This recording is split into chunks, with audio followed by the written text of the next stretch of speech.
We are transmitting live from San Diego, California, from the studios of KPBS on the campus of San Diego State University. Today we welcome more than 200 participating sites and many leaders of business, government, and education throughout Mexico, Costa Rica, Panama, Colombia, Venezuela, Peru, Paraguay, Brazil, Bolivia, and Argentina in Latin America, and Spain in Europe. Our Barcelona site extends our program across these two continents for the first time ever. Greetings. We would like to thank once again Telecomunicaciones de Mexico, Panamsat, and Brasilsat for their satellite linkage services, and Telefónico de España for their digital telephone connection, which allow us to reach all of you through the wonders of telecommunications. Welcome to the program, Management in Today's Global Information Village. Technologies executives must now learn to cope with. The third video conference in our 12-program 1996 series, Strategies for Global Competitiveness. I'm Dr. Michael Reel, and I will be your moderator for this video conference. We would like to remind the coordinators at each receive site to collect the attendance sheets for your sites and mail them to the International Training Center, along with a list of participants interested in obtaining the certificate or diploma for this series of programs. As in the past, this program is composed of 2 presentation modules and 2 question and answer sessions. We look forward to your live participation. Today's topic, Management in Today's Global Information Village, is a crucial one. We begin today with an obvious question. How does global competitiveness demand a management strategy which is sophisticated in utilizing today's global information village? The answer lies in the explosive growth in recent years of information technologies, particularly digitization, multimedia, and interactive media. These are changing the way that executives interact, supervise, and make decisions. Today's organizations and leaders are incorporating computer networking, cellular phones, interactive video conferencing, faxes, multimedia training stations, and other emerging electronic technologies. Successful global competitors are developing elaborate local infrastructures connected to information highways, all aimed at maximizing the productivity of employees within efficient and supportive environments and systems. What are the most cost-effective and productive systems and technologies, and why should they be adopted?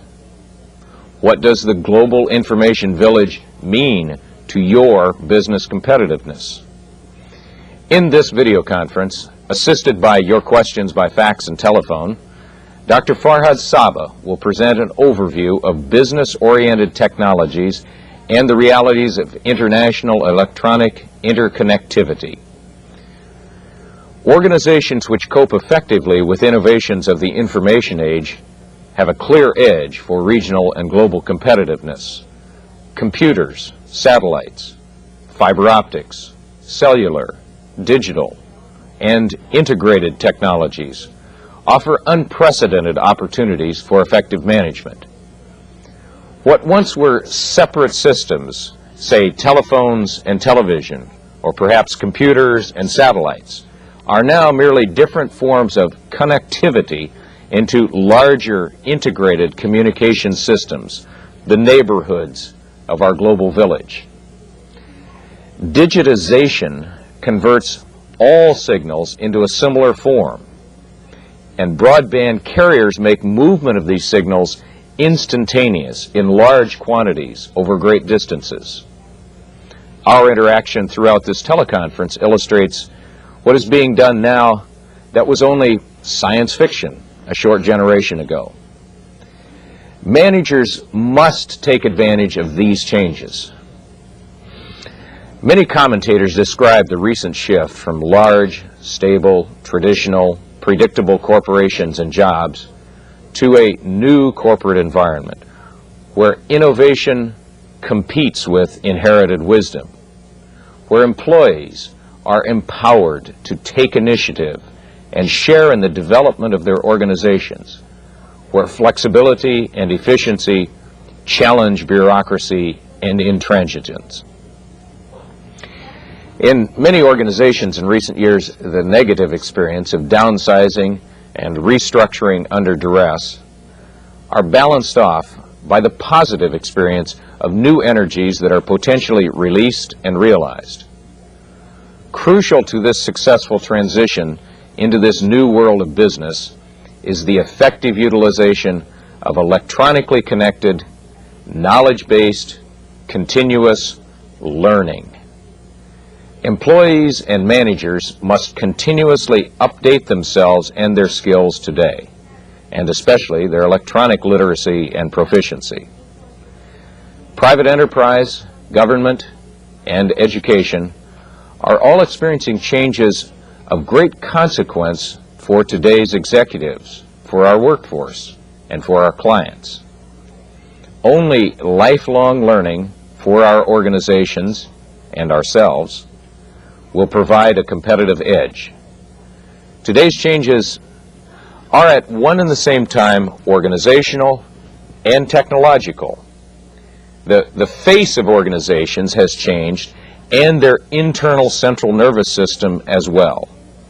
All of these changes compel us to find guidance from experts in information technology and its uses. We are fortunate today to have such an expert with us. Dr. Farhad Saba is an expert on information technologies and their utilization in learning and development. Dr. Saba, could you briefly indicate an example of how it is possible that an organization can appear to be smaller and at the same time be more productive thanks to communication technologies? Well, a good example is our own Pacific Bell, the phone company for California. They let go of 10,000 of their employees about a year and a half ago, and they adopted training and reorganization practices to become more productive and bring more and new technologies and services online. Thank you. Dr. Farhad Saba, today's expert, is with the Department of Educational Technology at San Diego State University. He has wide experience in various countries and with many technologies and applications. He has worked in North America and the Middle East, in Europe, and in Latin America. Specifically, Dr. Saba served as Managing Director of Educational Television and Radio in Iran from 1973 until 1978, and as the Telecommunications Division Director at the University of Connecticut from 1980 to 1984. With more than 20 years' experience in telecommunication-based education, he has been involved in design, implementation, evaluation, and policy analysis. He has made presentations in many countries and on many continents. Dr. Saba is ideally suited to provide for us an overview of the different technologies available for today's successful executive and the ways these technologies can be put to productive use. Following Dr. Saba's presentation, we will be accepting phone calls and faxes from receiving sites. Let us turn now to Module 1, in which Dr. Saba explains the changing face of traditional organizations, the total quality movement, and the impact of technologies that are transforming the world of work and learning.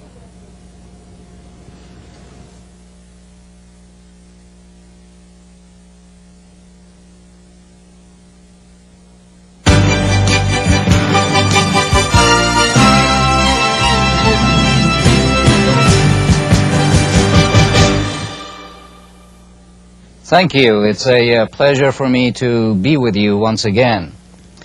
In 1980, the futurist Alvin Toffler, in his best-selling book, The Third Wave, said, and I quote, "Humanity faces a quantum leap forward. It faces the deepest social upheaval and creative restructuring of all time." Few authors can claim to be as prophetic as Alvin Toffler. About 16 years ago, he suggested that we have entered a third era in human history, and as we go through this transition, revolutionary changes may occur. Today, hardly a day goes by without reading the news of a major restructuring in a multinational corporation or a major reorganization in the government sector. To fully appreciate Toffler's prediction, it is important to mention that he divided social history to three periods: systematic agriculture, industrialization, and the information age. The first wave, or the longest period, was from 8000 BC to around 1750 AD and was characterized by agricultural production and an agrarian social structure. The second wave lasted about 200 years, from 1750 to 1950, and was characterized by rapid industrialization. As Toffler suggested, since the 1950s, we have entered the third wave, which is characterized by the decline in industrialization and a rapid rise of automation, computer, information, and knowledge industries. The 1950s workers in the United States and many other industrialized countries of the world saw a rapid rise in the use of automation in industrial production and management of organizations.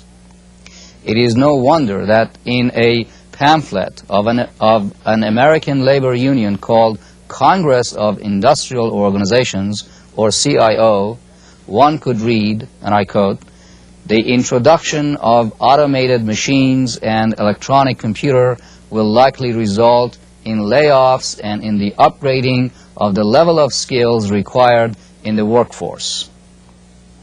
In the 1950s, for the first time, the number of office workers reached a higher level than the number of industrial workers engaged in manufacturing. In contrast, only 2% of the labor force was involved in agriculture anymore.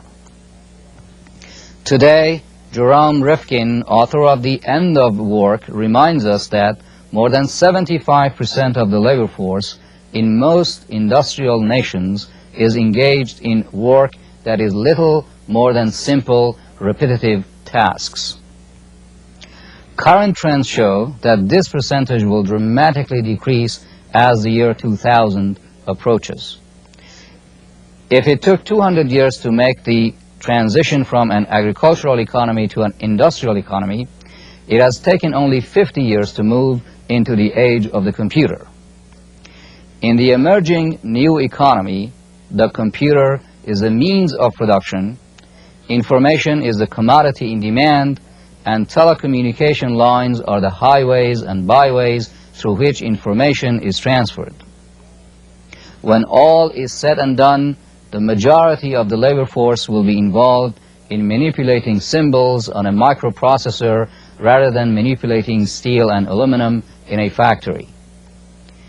In the early 1970s, adoption of information systems in industrial plants began to show its real effect on the number of workers needed to carry out manufacturing tasks.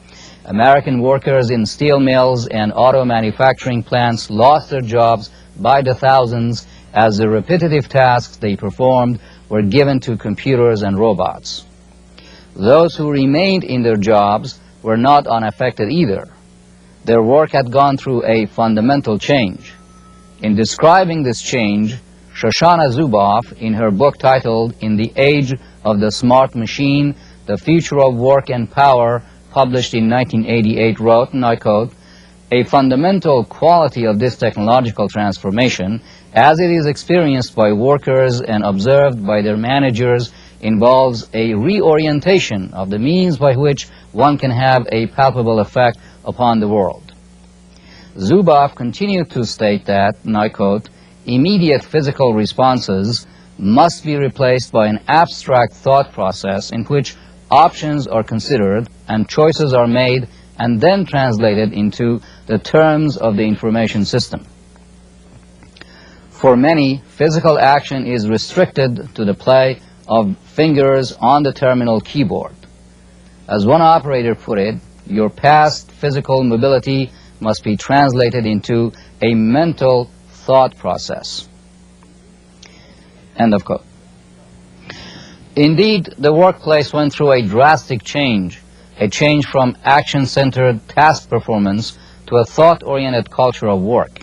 Less and less workers press the levers of machines directly, and more they learn how to manipulate symbols on a computer to send a signal to the appropriate robot to press the lever. Working in such a factory required not only the knowledge of a specific task, but a knowledge of the entire manufacturing process. A change at one point in the manufacturing chain brought about by a few keystrokes on the computer could affect the entire process as a whole. Furthermore, knowledge required to work in such an operation was not static information given in manuals and job aids. The knowledge base changed in time as each worker learned more about his or her assigned task and the task assigned to all the other players in the manufacturing process. Learning and quality management thus became of paramount importance. Two themes which we will come back to and discuss later in this broadcast. The impact of change brought about by information technologies in the workplace was not limited to the frontline worker. In the late 1980s and throughout the 1990s until today, it has affected every managerial level in large and small organizations alike. This impact is often described in the press with euphemisms such as right-sizing and re-engineering the organization. Downsizing, right-sizing, or re-engineering, however you wish to call it, often means a loss of jobs. This time, however, it is not the frontline worker who is losing his or her job, it is the middle-level manager who is affected the most. Recent newspaper headlines, such as those you see on the screen, leave no doubt that the major multinationals once again are undergoing drastic change. And if this is any indication of what might happen in smaller companies, one can predict that as information technologies spread throughout the world, almost all organizations will go through similar changes. This time, instead of frontline workers, the change is eliminating middle-level managers by the thousands. As the frontline worker becomes skillful in how to use the computer, he or she can use the information at his or her disposal not only in the manufacturing process, but in the decision-making and refining the work process itself. In fact, the information technology has turned the workplace literally upside down. In the new workplace, information generates from the frontline worker as in the manufacturing process. This is in sharp contrast to the prior system in which decisions and information about such decisions originated at the top of the organizational pyramid and migrated to the frontline worker via the middle-level manager. Technology has made the middle-level manager superfluous as decision-making regarding the improvement of the work process as well as the quality of the product are increasingly delegated to the quality control groups consisted of the frontline workers.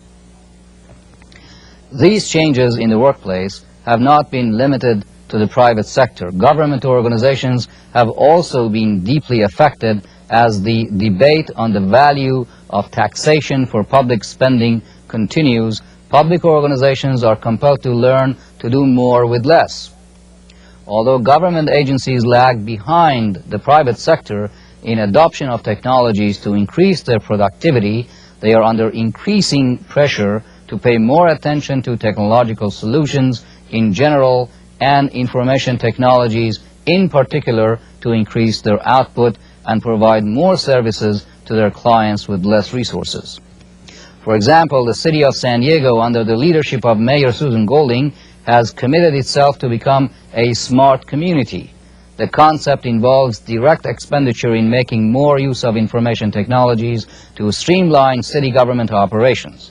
For example, the city plans to provide maps and other types of zoning information on the World Wide Web, so those who apply for remodeling their homes or for acquisition of a new construction permit can do so with adequate information which would be instantly available to them. The concept also includes the city's regulatory role in promoting information technologies for the use of the public and the private sector. Because of the leadership of the city government in this respect, San Diego has become one of the prime examples of a wired community. Large phone and cable television companies such as Pacific Bell and Cox Cable Communications have put thousands of miles of fiber optic cables throughout the city and the county of San Diego. Newer companies such as Telefort Communications Group, or TCG, have also been able to thrive under the favorable conditions provided by the city. Such efforts at the local level received a boost as the new federal law was signed by President Clinton just a few weeks ago. The new Telecommunication Act of 1996 will deregulate service and manufacturing here in the United States. Moreover, the federal government under the leadership of Vice President Al Gore is harnessing the power of the information technologies to make government agencies more efficient and businesslike. This leadership seems to be bipartisan. Newt Gingrich, the Speaker of the House of Representatives, also is a supporter of the use of information technologies for bringing all citizens into the political process. In his book, The Information Revolution, Frank Coach states that the U.S. federal government is an organization of gargantuan proportion. It employs 2.1 million civilians, another 800,000 postal workers, and 1.8 million military personnel. It has more than 7 times as many employees as America's largest corporation. At 1.5 trillion, the federal budget is larger than the entire gross domestic product of Germany, the world's third largest economy. Coach further states that the government has thousands of forms, and of course people must be guided in how to fill them out. On one topic alone, how to complete a standard form for a notice of personal action, the Federal Personnel Manual contains 900 pages of instructions. Well, perhaps you can imagine how government organizations can benefit from paperless correspondences or assisting millions of taxpayers in filling out income tax or business tax forms online, or how to distribute Social Security and other benefits with direct deposits to personal bank accounts. The new law opens a wide field of opportunity for offering new products and services by the private sector as well as government organizations. Anticipating such opportunities, many government organizations are harnessing the power of the World Wide Web for providing information to the public, information which would not have been available otherwise. State organizations have also joined the information revolution. A prime example is the California State University, a system of 22 campuses which include our campus, San Diego State University. The California State University, or CSU for short, currently enrolls 360,000 students. It is the single largest institution of higher education in the U.S. Nevertheless, CSU expects an additional 170,000 students in the year 2000. This dramatic increase comes at a time of economic retrenchment and a dwindling number of eligible faculty. In the next 4 years, CSU, like many corporations in the private sector, has to do more with less. Realizing this new challenge, the university system has embarked upon a new initiative called Delta. Delta's aim is to use the new electronic media to provide more access to students wherever they may be and share scarce academic and instructional resources among its different campuses.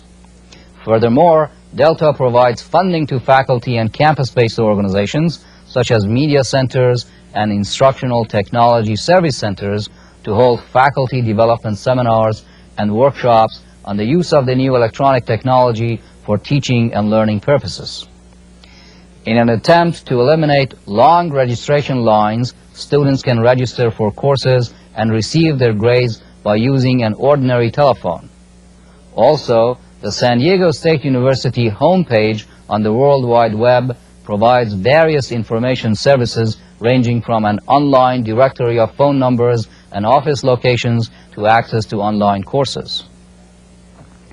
Technology is enabling everyone to access new information and become more skillful and knowledgeable.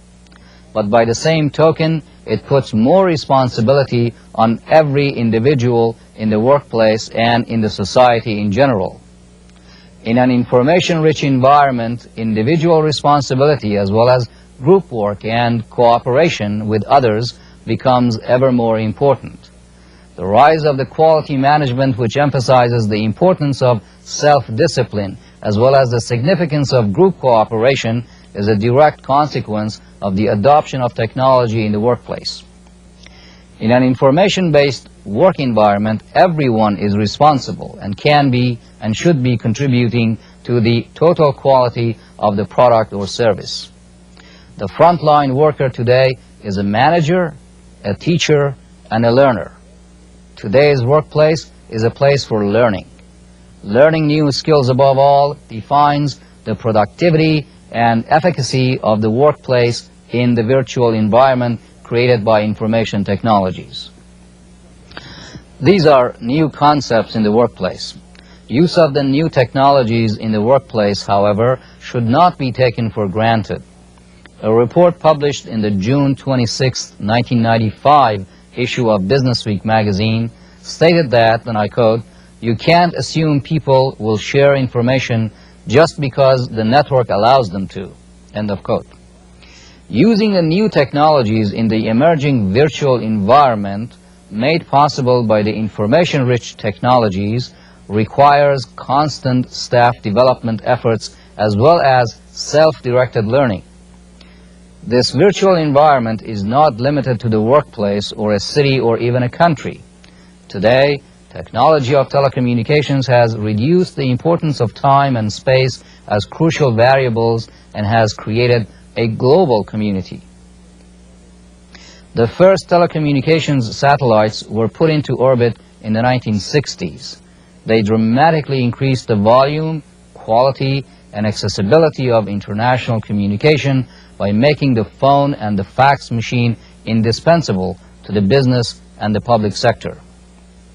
Today, the launch of a new telecommunications satellite hardly makes the back pages of newspapers. However, by making global voice, text, graphic, and video communication possible, they have become invisible carriers of important banking, investment, inventory, and ordering information around the clock throughout the world.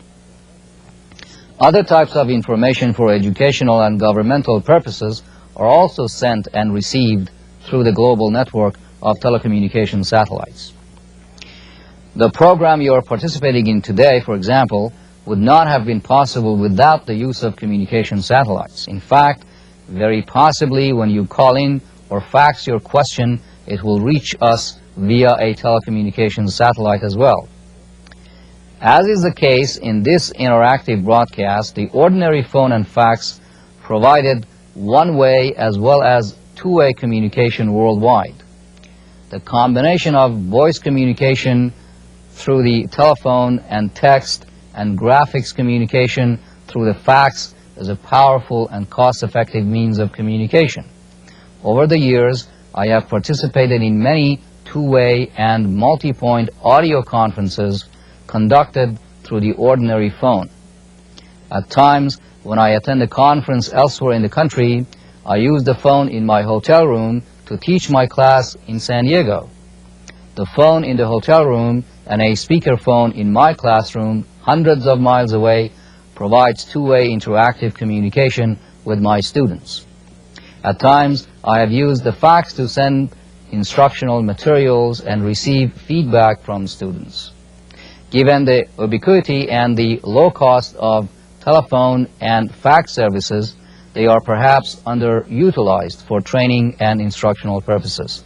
In fact, if you add a computer as a server to your fax capability, you would be adding new interactive features to this low-cost and user-friendly means of communication.